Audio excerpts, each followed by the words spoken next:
Good morning, everyone, and welcome to our weekly webinar. I'm Johanna Dunlevy, and I'm the Wellness Manager with EFR. Today's webinar will be a little shorter than prior webinars, and just a heads up that we are not going to be doing a Q&A today. What we are going to do, however, is kick off Mental Health Awareness Month with some general information about mental health and some ideas to give your own mental health a boost.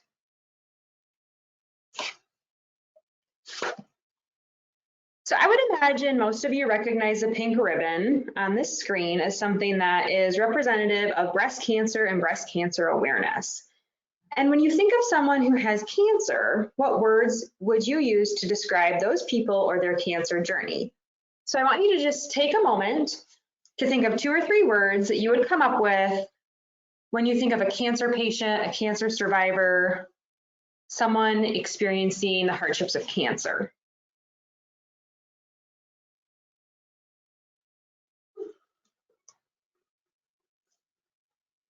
If I had to guess, many of you probably thought of words like fighter, survivor, strong, brave, courageous, courage, strength. It is not uncommon to see or hear these words associated with cancer on social media posts, on t-shirts, on hats, on signs held up at road races. Now I want you to think about mental illness. So, like cancer, mental illness is a disease that displays itself in many different ways and affects many different aspects of someone's life.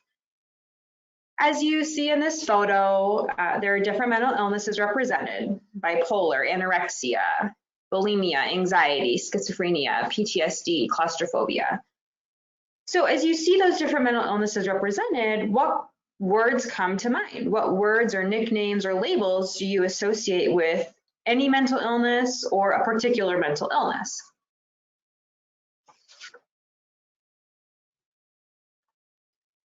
I would guess that for many, the words survivor, brave, courageous aren't the first words to come to mind or the first labels to come to mind. Perhaps what you think of when you think of what we call people with mental illness or labels or nicknames associated with mental illness, they could be things that might be offensive or things that someone would actually say under his or her breath. So I'm not here to say that it is wrong that you have those associations, but what I would like to do today is raise awareness in hopes of breaking the stigma surrounding mental illness. So instead, maybe what you thought of when I said what words or labels come to mind when you think of mental illness or particular mental illnesses, perhaps we can switch our thinking and start to associate words like fighter, survivor, strong, brave, courage, and strength with people who are living with anxiety, depression, PTSD, bipolar. So can we flip the switch and start thinking about people who are living with mental health issues and conditions in the same way we would think about someone living with cancer?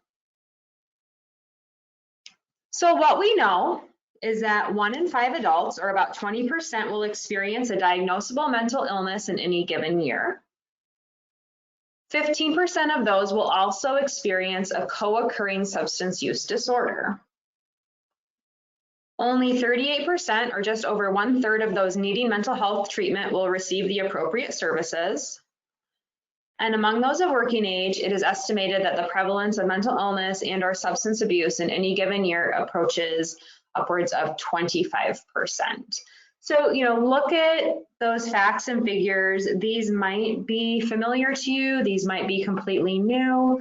But, as I'm presenting this webinar to several hundred people, according to these statistics, 1 in 5 of you will experience a diagnosable mental illness in any given year. I would assume that everyone joining me today is of working age, and you're joining this webinar because your employer promoted it. And so in the workforce, about 25%, so slightly higher than just the general 1 in 5. And just about 1/3 or slightly over 1/3 of those who need mental health treatment actually receive the appropriate services. And people aren't receiving appropriate services because There's the stigma surrounding reaching out for help. There are, barriers to access. There's all sorts of reasons people aren't receiving the mental health treatments that they need. So if you're someone who is more of a visual person, this is a parking lot, and I know you're probably wondering, what do cars have to do with our topic today? But over the years, I've attended several different conferences and trainings on mental health, and I often hear cited mental health conditions are as common as silver cars. So about that 1 in 5 cars is silver. 1 in 5 individuals will experience a diagnosable mental illness in any given year. So the next time you're at a parking lot or driving down the highway or the interstate and you see a silver car pass you by, you might think a little differently. So just kind of an FYI, mental health does have its own ribbon. So just like breast cancer has a pink ribbon, mental health has a ribbon of its own, and the color is green. May is Mental Health Awareness Month, so you might be seeing this in the media. Of course, with COVID, we're not out and about as much as we normally were, so you might not be seeing it out in public, but if you see someone with a green ribbon, it is most likely for Mental Health Awareness Month. The goals of Mental Health Awareness Month are really just to start talking about mental health and emotional health and to start breaking the stigmas, which is something I hope we are able to accomplish today. So if you are at a loss for words and you are maybe not sure what to say to someone who you know is struggling with their mental or emotional health, this is just kind of a quick glance at say this, not that. So if you are having a conversation with someone who you know is struggling, maybe you say something like, how can I help you? Thank you for sharing. Thank you for opening up. It takes a lot of courage for people to open up about mental health issues. And so thanking them for sharing and opening up can be really powerful for them. Asking them, how are you feeling today? So not just how are you feeling, but how are you feeling today? And then that can help them kind of focus on, well, today I'm feeling this way. You could even say something like, I can't imagine what you're going through, versus saying things like, oh, it could be worse. Deal with it. You brought this on yourself. We've all been there. Which that one, maybe doesn't seem as harsh as something like deal with it, but we've all been there sometimes doesn't feel supportive to the person struggling because, you haven't walked in their shoes. Maybe you've, walked in similar shoes, but you haven't walked in their shoes. So saying we've all been there, you might think it's helpful, but it doesn't always help or feel helpful for the person receiving that. Think happier thoughts, pull yourself together. So try to be supportive and ask questions, reaffirm that it's good that you shared this, thank you for opening up, versus throwing out ideas or just telling them to get over it. That's not going to be helpful. And a lot of this information I've actually picked up at Make It Okay conferences, and so makeitokay.org is a great resource for you to check out. I recommend you go to their website after our webinar today and check out all the resources they have. But makeitokay.org has a lot of information about mental health that you can easily digest, and you can start sharing some of this same information, like the mental health diagnoses are as common as silver cars. So that's where I picked that little tidbit up. So makeitokay.org is a great reference and resource for you.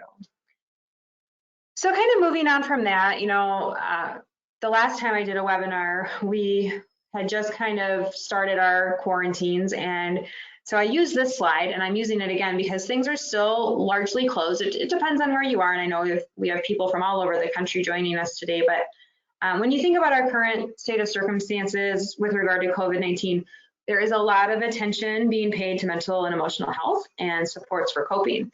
So, between the social distancing, working remotely, and many places being closed, just to name a few changes, there have been a lot of disruptions to people's lifestyles, and these are very common COVID experiences.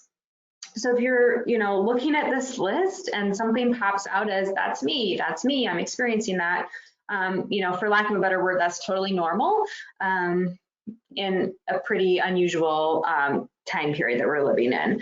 So, you are not alone. If you are experiencing depression, if you're feeling overwhelmed, if you've been irritable, if you maybe notice that you're turning to increase alcohol and drugs to cope, common experiences, but there is help available. So I just want you to remember that these are common experiences that people are going through right now, and that there are things that you can do to help with them. I found, this slide to be helpful the last time we had our webinar, which was all about attitude. And I just want to remind you again that if you're feeling overwhelmed, if you're feeling frustrated, there are little things that you can do. It's not realistic to do all of these things on any given day, but there are things that you can do. Maybe today you focus on eating well. Maybe, tomorrow you look at how you're budgeting your time or your money, reaching out for help. So there are little things that you can do along the way that will certainly make a change and make a difference. I came across a top 10 list online, and so this won't be nearly as exciting as like a David Letterman top 10 list, but stick with me here. We have the top 10 list, or the top 10 ways to really focus and nourish your own mental and emotional well-being. And so number 10 is to value yourself. So think about yourself as the most important person. I know that's hard because to many that seems very selfish, but value yourself, value your time, your energy. Really focus on yourself, and placing value on who you are as a person is really important, and oftentimes we forget to do that. Take care of your body, so nourish it, eat well, find movement, find rest. So eat well, drink water, get your sleep, move a little bit more today than you did yesterday. All of those things that you can do to take care of your body will have kind of a domino effect on how you're feeling mentally and emotionally. Surround yourself with good people. Again, this little tidbit is from last month's webinar on attitudes. So attitudes are contagious. Do you want to catch the attitudes of those around you? And so surround yourself with good people, people that are uplifting to you and that you find you get energy from versus you're drained energy from. Give back.